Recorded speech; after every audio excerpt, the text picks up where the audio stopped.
Hello everyone, good morning. आइए session को शुरू करते हैं। आप सभी का क्रेजी जी के ट्रिक के डेली करंट अफेयर की सीरीज में स्वागत है। आज के सेशन में हम 9 जनवरी के सभी करंट अफेयर यहां पर डिटेल में डिस्कस करेंगे। एक एक फैक्ट, एक एक क्वेश्चन जो कि यहां पर मैं आपको बताऊं। आराम से नोट कीजिएगा, सेशन इंपॉर्टेंट है इसलिए आराम से देखिएगा। पीडीएफ और डेली करंट अफेयर का मॉक टेस्ट आपको मिल जाएगा क्रेजी जी के ट्रिक के एप्लीकेशन पर। चेकआउट कीजिए एप्लीकेशन को। तब तक हम आते हैं हमारे सबसे पहले इंपॉर्टेंट क्वेश्चन पर। देखिए, वरिष्ठ पर्यावरणविद माधव गौडगिल का हाल ही में निधन हो गया। इन्हें किस वर्ष पद्म भूषण से सम्मानित किया गया था? पहले तो यहां पर यह फैक्ट याद रखिएगा कि माधव गौडगिल किस क्षेत्र से संबंधित है।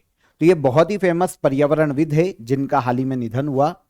इन्हें भारत सरकार के द्वारा 2006 में पद्म भूषण से सम्मानित किया जा चुका है। यह है यहां पर माधव गौडगिल।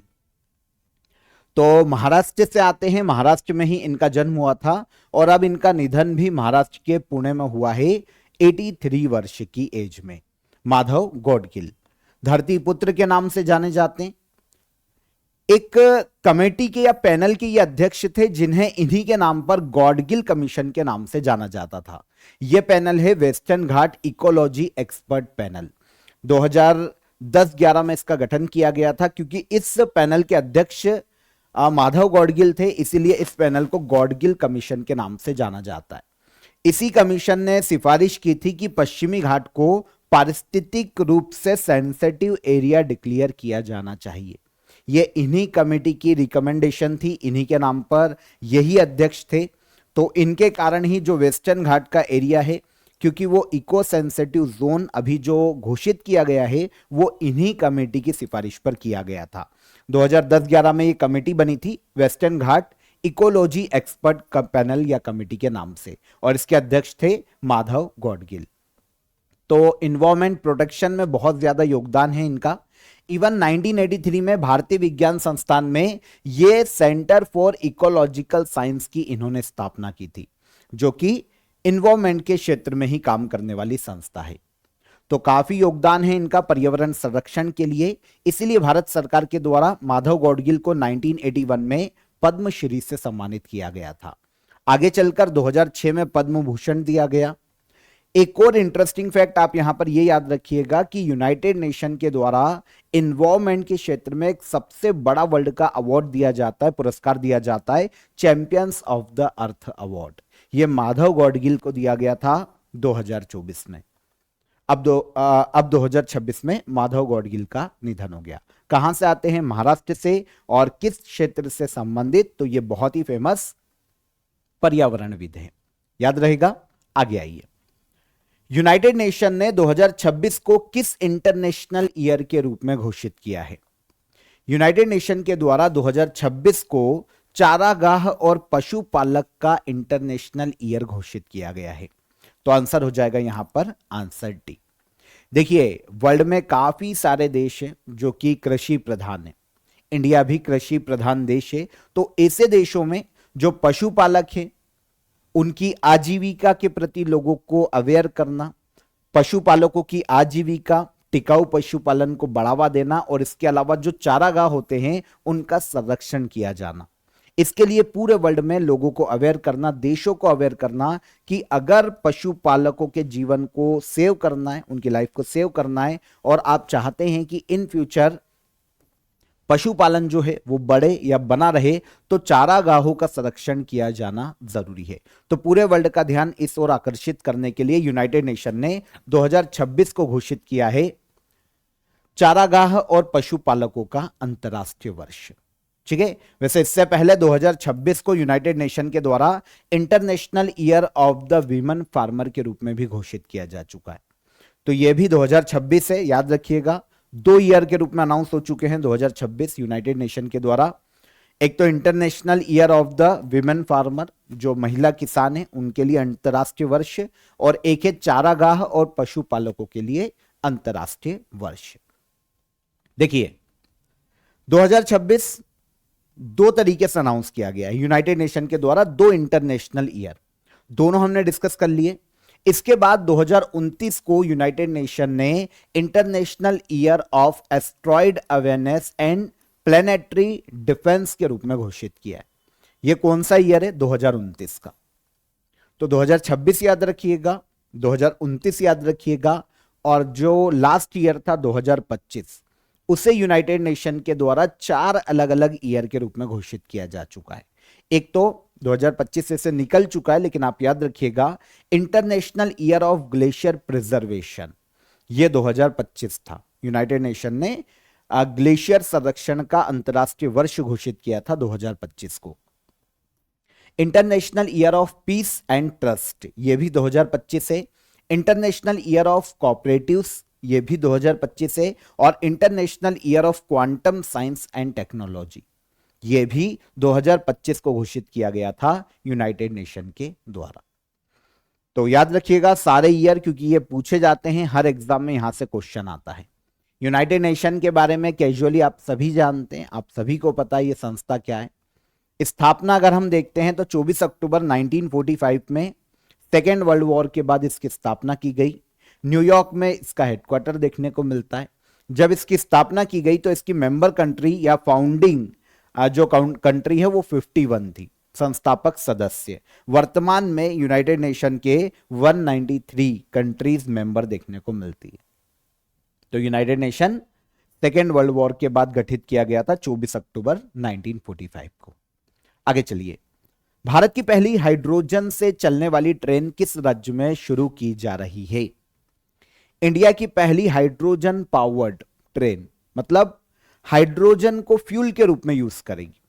तो हाइड्रोजन से चलने वाली इंडिया की पहली ट्रेन शुरू की जा रही है हरियाणा राज्य में।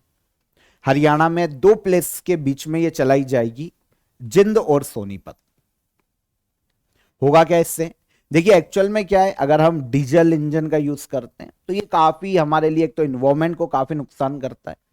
हाइड्रोजन इंजन का यूज करने से फायदा ये होगा कि हाइड्रोजन जो कि रिन्यूएबल एनर्जी का सोर्स है, इसे यूज किया जा सकेगा। इससे हमारी एक तो लागत कम होगी और कार्बन उत्सर्जन को कम करने में भी मदद मिलेगी, इन्वायरमेंट को भी प्रोटेक्ट किया जा सकेगा।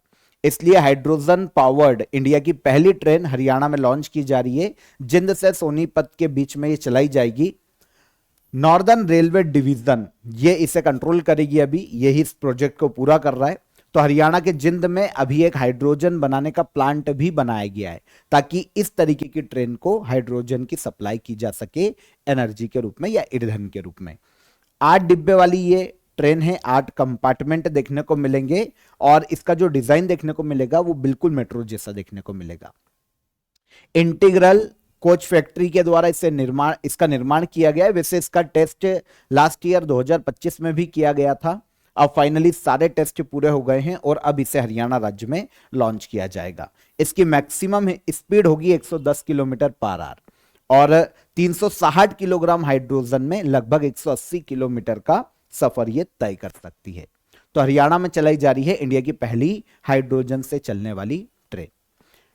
देखिए होगा क्या, कैसे चलाई जाएगी, हाइड्रोजन का यूज कैसे किया जाएगा? तो कोच में हाइड्रोजन फ्यूल सेल लगे होंगे, हाइड्रोजन और ऑक्सीजन का रिएक्शन करवाया जाएगा और इस रिएक्शन से इलेक्ट्रिसिटी जनरेट करवाई जाएगी और इसी से ट्रेन रन करेगी। जो कोच बनाया गया है वो 1200 हॉर्स पावर का इसका इंजन है। पूरे वर्ल्ड में सबसे ज्यादा हॉर्स पावर का हाइड्रोजन इंजन इंडिया ने बनाए हैं, जो कि हमारे हरियाणा में अब इसकी टेस्टिंग पूरी हो गई है। तो आपको यह भी समझ में आ गया कि हाइड्रोजन को फ्यूल के रूप में क्यों यूज किया जा रहा है, या हाइड्रोजन इंजन या ट्रेन का यूज क्यों किया जाने वाला है, क्योंकि धुआं और प्रदूषण कम होगा और एनवायरमेंट को नुकसान कम से कम होगा, ना के बराबर। ठीक है, एक इनिशिएटिव है इंडिया में हाइड्रोजन फॉर हेरिटेज इनिशिएटिव। इसी के तहत इंडिया में हाइड्रोजन चलित ट्रेनों का निर्माण किया जा रहा है। ये हाइड्रोजन फॉर हेरिटेज एक इनिशिएटिव सेंट्रल गवर्नमेंट ने, इंडियन रेलवेज ने लॉन्च किया था। उद्देश्य भारत में 35 हाइड्रोजन पावर ट्रेनें शुरू करना।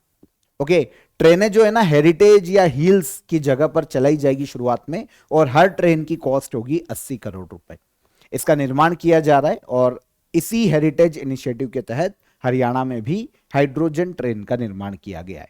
अब यहां पर बनाने वाली एक फैक्ट्री का नाम है इंटीग्रल कोच फैक्ट्री। गवर्नमेंट की फैक्ट्री है जिसका हेडक्वार्टर देखने को मिलता है तमिलनाडु के चेन्नई में। यहीं पर हाइड्रोजन ट्रेन का निर्माण किया गया है। 2 अक्टूबर 1955 में कोच फैक्ट्री की स्थापना हुई थी तमिलनाडु के चेन्नई में। इजी है वैसे, याद रखिएगा। ऑफर ऑफ द डे बता देता हूं आप सभी को, आप सभी के लिए 2025 के 1000 करंट अफेयर एमसीक्यू का यहां पर आपको पीडीएफ मिल जाएगी। आपको 1000 एमसीक्यूज मिलेंगे करंट अफेयर के विद डिटेल एक्सप्लेनेशन।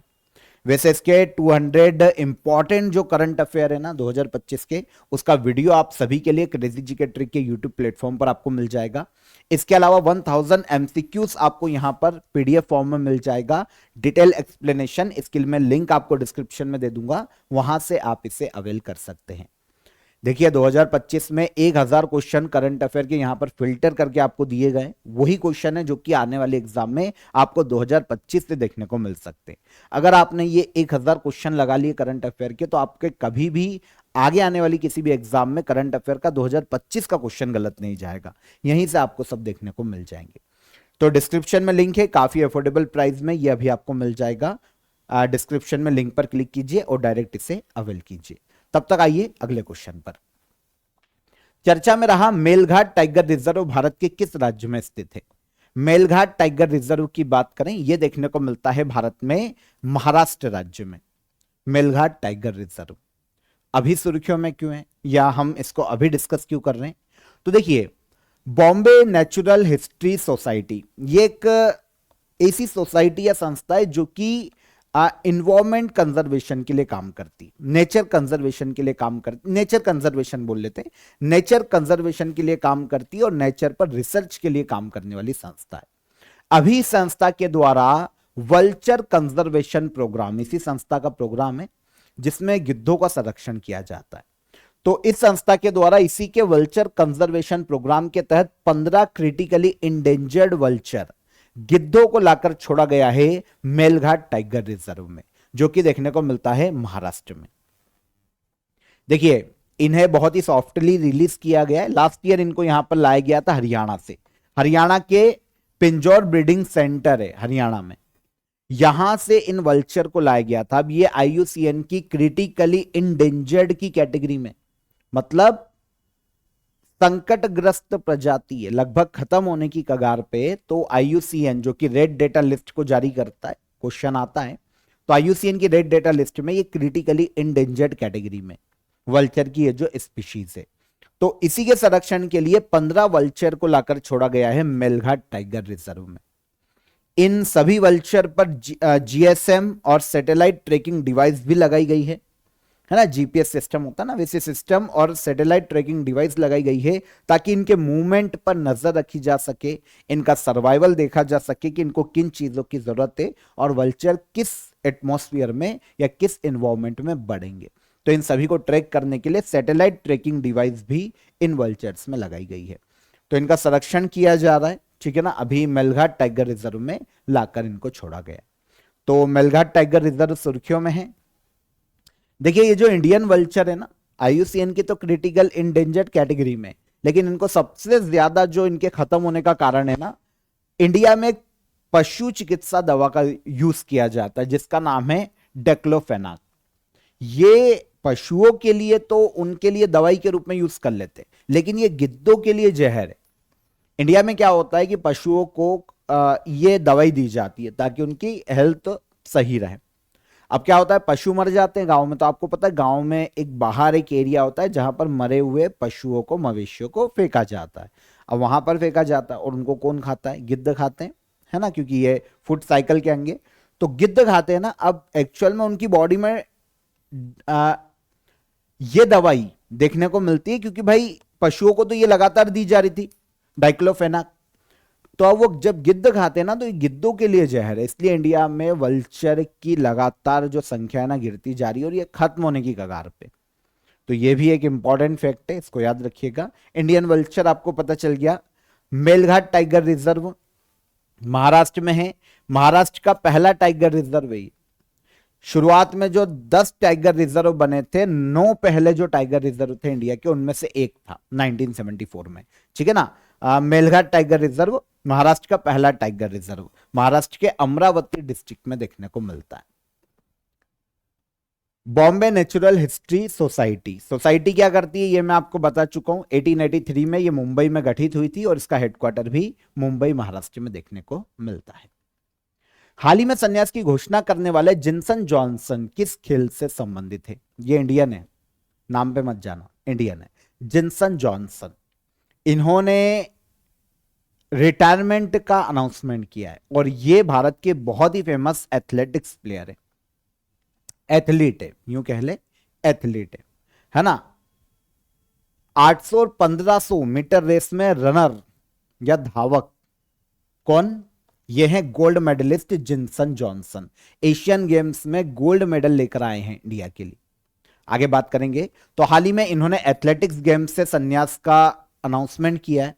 ये आते हैं केरला से, केरला के कोझिकोड डिस्ट्रिक्ट के रहने वाले जिनसन जॉनसन एथलीट हैं। इन्होंने इंटरनेशनल खेलों से संन्यास की घोषणा की है। मिडिल डिस्टेंस के धावक है, मतलब 800 मीटर और 1500 मीटर में ये दौड़ते हैं। इसे कहा जाता है इन डिस्टेंस को मिडिल डिस्टेंस, मतलब कम दूरी की जो रेस होती है उनको पूरा करते हैं। रियो ओलंपिक 2016 में इन्होंने भारत का नेतृत्व किया था। आपको पता है रियो ओलंपिक 2016 में 800 मीटर के लिए इन्होंने क्वालिफाई किया था, हालांकि मेडल नहीं ला पाए, लेकिन 800 मीटर के लिए जब इन्होंने क्वालिफाई किया ना तो 36 साल का एक रिकॉर्ड टूटा था, क्योंकि इसके पहले 1980 में जो मास्को ओलंपिक हुआ था उसमें 800 मीटर में इंडिया को रिप्रेजेंट किया था श्रीराम सिंह ने। उसके बाद कोई भी इंडिया में 800 मीटर की रेस में ओलंपिक में नहीं गया। ये गए आगे चलकर 2016 में, तो ऑलमोस्ट 36 साल का रिकॉर्ड टूटा था। तो यह है जिनसन जॉनसन, ठीक है। इसके अलावा एशियन गेम्स 2018 जो कि जकार्ता में हुए थे, 1500 मीटर में इन्होंने गोल्ड मेडल जीता था। 56 साल के बाद एशियन गेम्स में कोई गोल्ड इंडिया आया था। इसके पहले जो लास्ट गोल्ड आया था इंडिया के पास 1500 मीटर में एशियन गेम्स में, वो 1962 में आया था। तो 56 साल के बाद ये 1500 मीटर की रेस में गोल्ड लेकर आए थे। और इसी इवेंट में एशियन गेम्स जकार्ता में 800 मीटर में इन्होंने सिल्वर भी जीता था, एक ही एशियन गेम में 2 मेडल। और आगे चलकर एशियन गेम 2023 जो कि हांगजू में हुए थे, इसमें 1500 मीटर में इन्होंने ब्रॉन्ज मेडल जीता था। तो बहुत ही फेमस एथलीट, अब इन्होंने रिटायरमेंट का अनाउंसमेंट कर दिया है, जिनसन जॉनसन, जिनसन जॉनसन, ठीक है ना। तो एथलीट खिलाड़ी हैं इंडिया के, धावक के। खबरों में रहा माउंट बुर्नी टेलोंग ज्वालामुखी किस देश में स्थित है? माउंट बुर्नी टेलोंग ज्वालामुखी वॉल्केनो ये देखने को मिलता है इंडोनेशिया में। और ये सुर्खियों में इसलिए है क्योंकि इंडोनेशिया में अभी इस ज्वालामुखी में विस्फोट देखने को मिला है, जिसके कारण इस ज्वालामुखी के आसपास के क्षेत्रों में लोगों को सुरक्षित स्थानों पर भेजा गया। तो इंडोनेशिया के वेस्टर्न एरिया में एक क्षेत्र देखने को मिलता है, वेस्टर्न में एक प्रांत है। तो इंडोनेशिया के वेस्ट में पर्टिकुलर माउंट बुर्नी टेलोंग वॉल्केनो स्थित है। तो स्ट्रेटो वॉल्केनो है। स्ट्रेटो वॉल्केनो का मतलब होता है कि जो लावा या जो भी क्या होता है कि देखिए शंकु के आकार, अगर हम इसको देखें ना तो मैं आपको इस आकार का ये एक ज्वालामुखी देखने को मिलता है। जब लावा लगातार निकलता रहता है ना तो इस तरीके की संरचना ज्वालामुखी में निर्मित होती है, इसे कहा जाता है स्ट्रेटो वॉल्केनो। तो अगर हम इंडोनेशिया के बुर्नी टेलोंग वॉल्केनो की बात करें तो ये एक स्ट्रेटो वॉल्केनो, आंसर ले लिया हमने इंडोनेशिया का वॉल्केनो, ठीक है। ये इंडोनेशिया के इस वॉल्केनो के आसपास का जो एरिया है ना, बेस्ट क्लाइंबिंग के लिए बहुत जाना जाता है। क्लाइंबिंग जो खेल है उसके लिए बहुत ज्यादा जाना जाता है, स्पोर्ट क्लाइंबिंग स्पोर्ट के लिए बहुत ही फेमस है। तो एक ये वॉल्केनो, दिसंबर में मैंने आपको इंडोनेशिया का एक वॉल्केनो पढ़ाया था, माउंट मेरापी वॉल्केनो, इसे भी याद रखिएगा। दिसंबर में इस वॉल्केनो में विस्फोट हुआ था।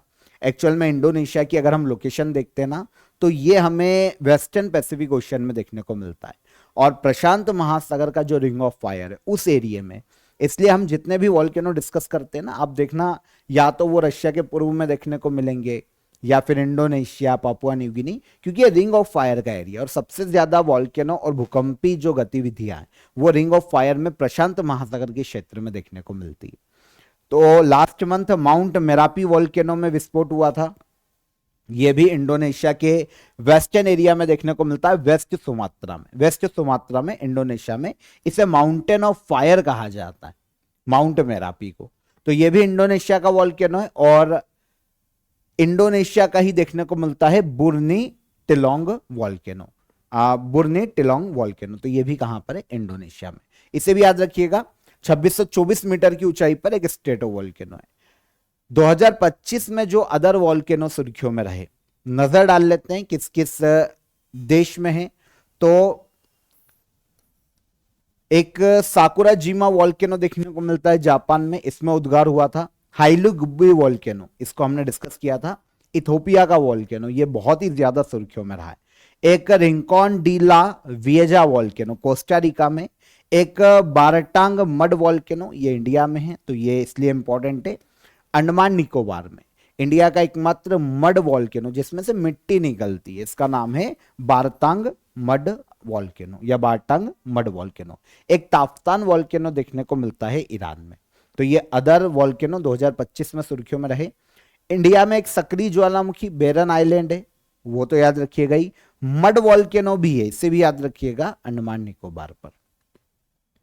विश्व हिंदी दिवस हर साल 10 जनवरी को मनाया जाता है। पहली बार इसकी शुरुआत किस वर्ष की गई थी? तो वर्ल्ड हिंदी डे हर साल कब मनाया जाता है? पहली चीज तो ये 10 जनवरी को मनाया जाता है। इंडिया में इसकी शुरुआत की गई थी 2006 में, सबसे पहली बार। एक हिंदी सम्मेलन मनाया गया था, है ना, वर्ल्ड का पहला वर्ल्ड हिंदी कॉन्फ्रेंस। इसका आयोजन हुआ था 1975 में नागपुर महाराष्ट्र में। क्या है ये? First world Hindi conference. तो 2006 में देखिए 10 जनवरी को 1975 में फर्स्ट वर्ल्ड हिंदी कॉन्फ्रेंस का आयोजन किया गया। इसकी एनिवर्सरी जब 2006 में आई ना, तो 2006 में पहली बार 10 जनवरी को मनाया गया वर्ल्ड हिंदी डे। तो किसकी याद में मनाया जाता है? वर्ल्ड हिंदी कॉन्फ्रेंस की, जो पहली वर्ल्ड हिंदी कॉन्फ्रेंस थी उसकी एनिवर्सरी के रूप में या उसकी याद में पहली बार 2006 में मनाया गया था। हिंदी दुनिया भर में तीसरी सबसे ज्यादा बोली जाने वाली लैंग्वेज है। पहले नंबर पर आती है चाइना की लैंग्वेज, है ना। तो चाइना की पहले मंदारिन जिसे कहा जाता है, तो पहली लैंग्वेज है जो कि सबसे ज्यादा बोली जाती है। हिंदी की बात करते तो हिंदी 3rd नंबर पर आती है पूरे वर्ल्ड में। तो अगर क्वेश्चन आता है वर्ल्ड हिंदी डे की शुरुआत कब की गई थी, तो 2006 में की गई थी। और किसकी याद में की गई थी? तो फर्स्ट वर्ल्ड हिंदी कॉन्फ्रेंस की याद में, उसकी एनिवर्सरी के रूप में, क्योंकि 10 जनवरी 1975 को फर्स्ट वर्ल्ड हिंदी कॉन्फ्रेंस का आयोजन किया गया था, ताकि हिंदी को पूरे वर्ल्ड में प्रचारित किया जा सके, व्यापक रूप से फैलाया जा सके। तो वर्ल्ड हिंदी डे को मनाए जाने का उद्देश्य भी यही है कि हिंदी लैंग्वेज के महत्व को बताया जा सके वर्ल्ड में और लोगों को इसके लिए अवेयर किया जा सके। 2026 की थीम की बात करें, Hindi bridging traditional knowledge and artificial intelligence, ये 2026 की थीम है। लास्ट ईयर 2025 में Hindi the global voice of unity and cultural pride, ये 2025 की थीम है। दोनों साल की बता दी है, 2026 की अभी लेटेस्ट है, तो ये याद रखिए, Hindi bridging traditional knowledge and artificial intelligence. एक और चीज की 14 जनवरी 1949 को हिंदी को भारत की राजभाषा के रूप में अपनाया गया था, जो हमारी कॉन्स्टिट्यूएंट असेंबली है उनके द्वारा। कब? 14 जनवरी 1949 को। इसीलिए आगे चलकर जब इसे लागू किया गया तो नेशनल हिंदी डे इंडिया में मनाया जाता है 14 सितंबर। दोनों में डिफरेंस है, कंफ्यूज मत होना। हिंदी को भारत की राजभाषा के रूप में कब अपनाया गया? 14 जनवरी 1949। लेकिन अगर क्वेश्चन आता है नेशनल हिंदी डे कब मनाया जाता है, तो यह 14 सितंबर को मनाया जाता है।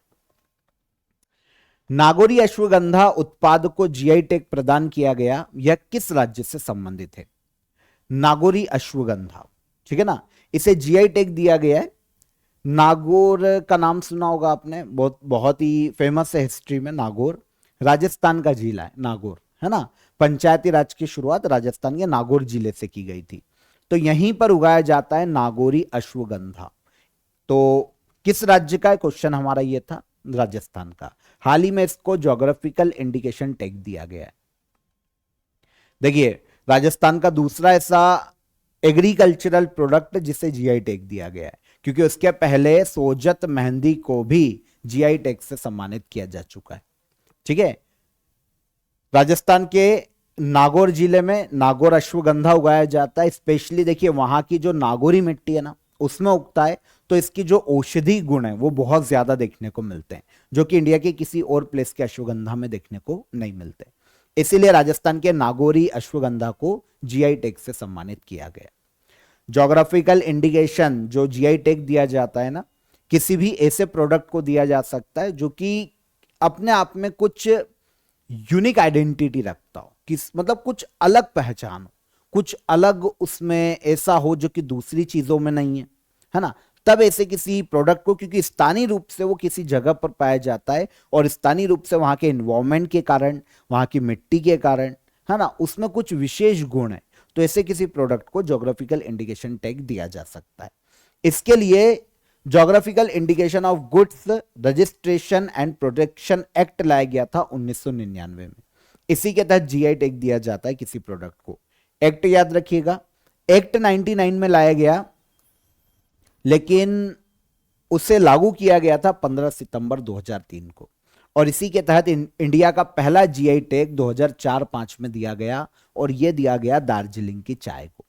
उसके बाद तो लगातार काफी प्रोडक्ट है इंडिया में जिनको जीआई टैग दिया जा चुका है। ठीक है ना, तो जीआई टैग देता कौन है? ज्योग्राफिकल इंडिकेशन जो रजिस्ट्री है इसके द्वारा इसे दिया जाता है, और यह संस्था चेन्नई में देखने को मिलती है, तमिलनाडु में। Ministry of commerce and industry के अंतर्गत यह संस्था काम करती है, और इसका काम है जीआई टैग देना ऑफिशियली। 2025 में जो अदर प्रोडक्ट को जीआई टैग दिए गए उन पर नजर डाल लेते हैं। तमिलनाडु के 5 प्रोडक्ट को जीआई टैग दिसंबर में दिया गया था, मैंने आपको बताया था। वोरेयूर कॉटन साड़ी एक तरह की साड़ी है, तमिलनाडु के प्रोडक्ट है 5। कविंदा पड़ी नट्टू शक्कर है ना, केमिकल फ्री गुड़ का पाउडर है। नामक्कल मक्कल पातिरंगल, इसको जीआई टैग दिया गया, एक सोप स्टोन से बने हुए खाना बनाने के बर्तन है। थुयामल्ली चावल राइस की एक वैरायटी है, और अंबा समुद्रम चोप्पू सामान जो कि लकड़ी से बने हुए छोटे छोटे टॉयज है, तो इनको दिए गए थे जीआई टैग। ये 5 प्रोडक्ट है तमिलनाडु के, पीडीएफ ले लेना, उनमें देख लेना, क्योंकि इसके अलावा मैं आपको 2025 के कुछ और जीआई टैग भी बताने वाला हूं, क्योंकि निकल चुका है, यहां से क्वेश्चन आ सकता है। आंध्र प्रदेश की पोंडुरु खादी एक हस्तशिल्प चटाई जो होती है ना वो बनाई जाती है, तो हस्तशिल्प समझिए इसे, पोंडुरु खादी, इसे जीआई टैग दिया जा चुका है। पश्चिम बंगाल की दार्जिलिंग मैंडरिन ऑरेंज, इसे जीआई टैग दिया गया था पश्चिम बंगाल। गुजरात के अंबाला मार्बल को अंबाजी मार्बल को जीआई टैग दिया गया। एमपी में पन्ना हीरे को जीआई टैग दिया गया। गुजरात के सौदागरी ब्लॉक प्रिंट को जीआई टैग दिया गया। तेलंगाना में चाप्टा मिर्च की एक वैरायटी है, इसको जीआई टैग दिया गया। गुजरात के अमलसाड़ चीकू को जीआई टैग दिया गया। अरुणाचल प्रदेश में ट्रेडिशनल ब्लेड है डाओ, है ना, जैसे काटते हैं ना सब्जी वगैरह, वैसी ब्लेड है। सिक्किम में तुंगबुक और पुतोंग पालित एक इंस्ट्रूमेंट है, म्यूजिकल इंस्ट्रूमेंट सिक्किम के, इनको जीआई टैग दिया गया था। तमिलनाडु में कुंभकोणम पान, और इसके अलावा तोवालाय फूलों की माला जो कि कन्याकुमारी में बनाई जाती है, दोनों तमिलनाडु के प्रोडक्ट है, इनको जीआई टैग दिया गया। और केरल की कन्नदिप्या, ये हस्तशिल्प चटाई है, ये एक तरह की, ये भी हस्तशिल्प है, खादी है, ये एक तरह का कपड़ा, और ये हस्तशिल्प है चटाई। तो इन सभी को जीआई टैग दिया जा चुका है 2025 में। पीडीएफ में से ही पढ़ना पड़ेगा, क्रेजी जीके ट्रिक एप्लीकेशन से पीडीएफ ले लेना आप। आगे आइए, परमाणु ऊर्जा नियामक परिषद के नए अध्यक्ष कौन नियुक्त किए गए? एटॉमिक एनर्जी रेगुलेटरी बोर्ड, इसके नए अध्यक्ष बनाए गए ए के बाला सुब्रमण्यम। आंसर है, आपको पता है ए के बाला सुब्रमण्यम के पहले इस पद पर थे डॉक्टर डी के शुक्ला, तो इनको रिप्लेस किया है ए के बाला सुब्रमण्यम ने एटॉमिक एनर्जी रेगुलेटरी बोर्ड के अध्यक्ष बने। ए के बाला सुब्रमण्यम वैसे न्यूक्लियर पावर प्लांट के डिजाइन, डेवलपमेंट, सेफ्टी के लिए बहुत लंबा अनुभव है, इनको 40 वर्षों का अनुभव देखने को मिलता है। और आपको पता है ये जो संस्था है ना, एटॉमिक एनर्जी रेगुलेटरी बोर्ड, ये काम ही करती है कि एटॉमिक जो प्लेसेस हैं, जो एटॉमिक एनर्जी के ऐसे जो प्लांट है, उनको सही तरीके से रेगुलेट किया जाए, उनकी सेफ्टी के लिए काम किया जाओ। तो यही काम है एटॉमिक एनर्जी रेगुलेटरी बोर्ड का। तो क्योंकि ए के बाला सुब्रमण्यम को सेफ्टी फीचर को लेकर, डेवलपमेंट को लेकर काफी 40 साल का नॉलेज है, इसलिए इनको अब अध्यक्ष बनाया गया है एटॉमिक एनर्जी रेगुलेटरी बोर्ड का। इससे पहले nuclear power corporation of India limited के डायरेक्टर के रूप में भी ये काम कर चुके हैं टेक्निकल विभाग में। एटॉमिक एनर्जी रेगुलेटरी बोर्ड संस्था क्या करती है, मैंने आपको बता दिया है ना। न्यूक्लियर रेडिएशन सेफ्टी को रेगुलेट करना है ना, सेफ्टी के लिए काम करना इस संस्था का मुख्य कार्य है। 1983 में यह संस्था बनाई गई थी। एक स्टेचुरी बॉडी है क्योंकि एक एक्ट लाकर इसका निर्माण किया गया है, और एक्ट है एटॉमिक एनर्जी एक्ट 1962। इसी के तहत गठित है atomic energy regulatory board. Headquarter Mumbai Maharashtra में। डिपार्टमेंट ऑफ एटॉमिक एनर्जी के अंतर्गत यह संस्था काम करती। अध्यक्ष कौन बने, A K Bala Subramaniam. Last question, national textile ministers conference 2026 का आयोजन कहां किया जा रहा है। नेशनल टेक्सटाइल मिनिस्टर्स कॉन्फ्रेंस का आयोजन किया जा रहा है असम के गुवाहाटी में। भारत के एक तो केंद्र के और राज्यों के जो कपड़ा मंत्री है, टेक्सटाइल मिनिस्टर है, वो सभी यहां पर पार्टिसिपेट कर रहे हैं, उन सभी ने यहां पर पार्टिसिपेट किया है। उद्देश्य कि टेक्सटाइल इंडस्ट्रीज को कैसे आगे बढ़ाया जा सकता है। तो देश के टेक्सटाइल सेक्टर के भविष्य को आकार देने के लिए केंद्र और राज्यों के बीच में पॉलिसीज बनाना, इन्वेस्टमेंट को बढ़ावा देना, एक्सपोर्ट और सस्टेनेबिलिटी को बढ़ावा देने के लिए यहां पर चर्चा की गई है, और इस कॉन्फ्रेंस में एक रणनीति तैयार की गई है। इसीलिए इस कॉन्फ्रेंस का आयोजन किया जाता है समय समय पर। मिनिस्ट्री ऑफ टेक्सटाइल इसका आयोजन करती है, और जिस राज्य में होता है उस राज्य की गवर्नमेंट भी इन्वॉल्व होती है। तो अभी क्योंकि गुवाहाटी में आयोजन किया गया, तो मिनिस्ट्री ऑफ टेक्सटाइल और असम गवर्नमेंट ने मिलकर नेशनल टेक्सटाइल मिनिस्टर्स कॉन्फ्रेंस का आयोजन किया 2026 का। आयोजन कहां पर, असम के गुवाहाटी में। थीम मैंने मेंशन कर दी है, लेकिन कॉन्फ्रेंस की थीम नहीं पूछी जाती है तो आप छोड़ सकते हैं। सम्मेलन में भारत के जितने भी स्टेट और यूनियन टेरिटरीज है, उन सभी के टेक्सटाइल मिनिस्टर और जो सीनियर ऑफिशियल है इस टेक्सटाइल मिनिस्ट्री के, उन सभी ने यहां पर पार्टिसिपेट किया। टेक्सटाइल इंडस्ट्रीज पर ही यहां पर बात की गई है।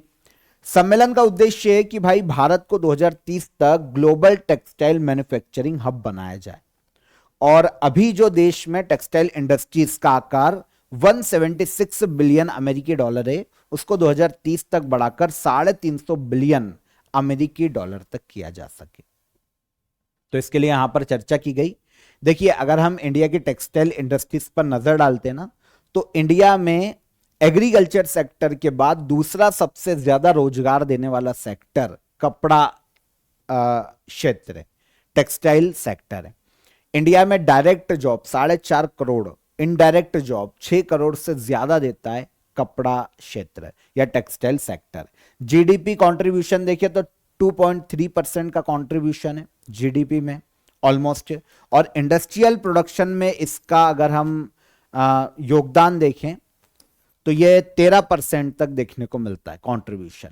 ठीक है, तो इसलिए इंपॉर्टेंट है, और इसको बढ़ावा देने के लिए गवर्नमेंट समय समय पर काम करती है। इसी के तहत पीएम मित्र पार्क भी बनाए जा रहे है ना, कपड़ा इंडस्ट्री को बूस्ट करने के लिए ही वो भी बनाए जा रहे हैं। इंडिया में अगर हम यूनियन मिनिस्टर ऑफ टेक्सटाइल की बात करें तो ये गिरिराज सिंह हैं वर्तमान में। तो याद रखिएगा 9 जनवरी के सभी करंट अफेयर यहां पर हमने डिटेल में डिस्कस किए। अब हम चलते हैं लास्ट डे की करंट अफेयर को एक बार रिवाइज कर लेते हैं। चर्चा में रहा है EB4 वीजा भारत आने की अनुमति किस देश के नागरिकों को देता है, तो यह हो जाता है चाइना। गोवा के सीएम द्वारा लॉन्च की गई पुस्तक हिस्ट्री दैट इंडिया इग्नोर्ड के लेखक कौन है, तो ये है कौन, प्रेम प्रकाश। सिक्किम हाईकोर्ट का नया मुख्य न्यायाधीश किसे नियुक्त किया गया, ए मोहम्मद मुश्ताक। हर साल भारत में 9 जनवरी को प्रवासी भारतीय दिवस मनाया जाता है। इसे मनाए जाने की शुरुआत कब की गई थी, तो यह शुरू किया गया था कब, 2003 में, प्रवासी भारतीय दिवस। विदेश मंत्रालय ने ईरान को लेकर सलाह जारी की है। 2025 में ईरान से भारतीयों को निकालने के लिए गवर्नमेंट के द्वारा ऑपरेशन सिंधु चलाया गया था। उंगल कनवाई सोलुंगल कार्यक्रम की शुरुआत किस राज्य सरकार के द्वारा की गई? तो यह तमिलनाडु है। भारतीय सेना द्वारा गठित आधुनिक युद्ध बल भैरव की सबसे प्रमुख विशेषता क्या है? तो यह है 1 लाख से अधिक ड्रोन ऑपरेटर्स वाली इकाई। बिम्स्टेक देशों के लिए कैंसर देखभाल प्रशिक्षण कार्यक्रम के सेकेंड फेज का शुभारंभ कहां किया गया? आंध्र प्रदेश के विशाखापट्टनम में। भुगतान विनियामक बोर्ड की पहली बैठक की अध्यक्षता किसने की? तो यह संजय मल्होत्रा, आरबीआई गवर्नर। भारत की पहली अर्बन नाइट सफारी किस शहर में शुरू की जाएगी? तो यह शुरू की जाएगी कहां पर? लखनऊ में। ये सारे करंट अफेयर कल के सेशन के हमारे रिवाइज हो जाते हैं। क्वेश्चन ऑफ द डे का आंसर देखिए। भारत ने रिलोस एग्रीमेंट किस देश के साथ किया था? तो यह रशिया है। 2025 फॉर्मूला 1 वर्ल्ड चैंपियनशिप किसने जीती? तो यह है लैंडो नॉरिस। और स्क्वैश वर्ल्ड कप 2025 का विनर कौन रहा? तो यह जीता है इंडिया ने। मिल गए तीनों क्वेश्चन के आंसर। अब आज के क्वेश्चन ऑफ द डे देखिए, कमेंट में आंसर कीजिएगा। क्या है क्वेश्चन? संविधान दिवस कब मनाया जाता है? पहला क्वेश्चन। सेकंड क्या है? प्रो कबड्डी लीग के 12वें सीजन का विनर कौन है? और भारत का चर्चित न्योम एयरबेस कहां पर स्थित है? तीनों क्वेश्चन के कमेंट में आंसर कीजिएगा। कमेंट करके जाइएगा। सेशन पसंद आया हो तो लाइक और शेयर करके जाइए, और चैनल पर पहली बार आए हो तो चैनल को सब्सक्राइब कर लो। कल फिर मुलाकात करेंगे नेक्स्ट डे के करंट अफेयर में। ख्याल रखिए तब तक अपना। जय हिंद, जय भारत। पीडीएफ ले लेना, क्योंकि आज पीडीएफ की जरूरत पड़ेगी आपको। तो क्रेजी जीकेट्री के एप्लीकेशन को चेकआउट कीजिए और पीडीएफ को वहां से कलेक्ट कीजिए। चलिए कल मिलते हैं। जय हिंद।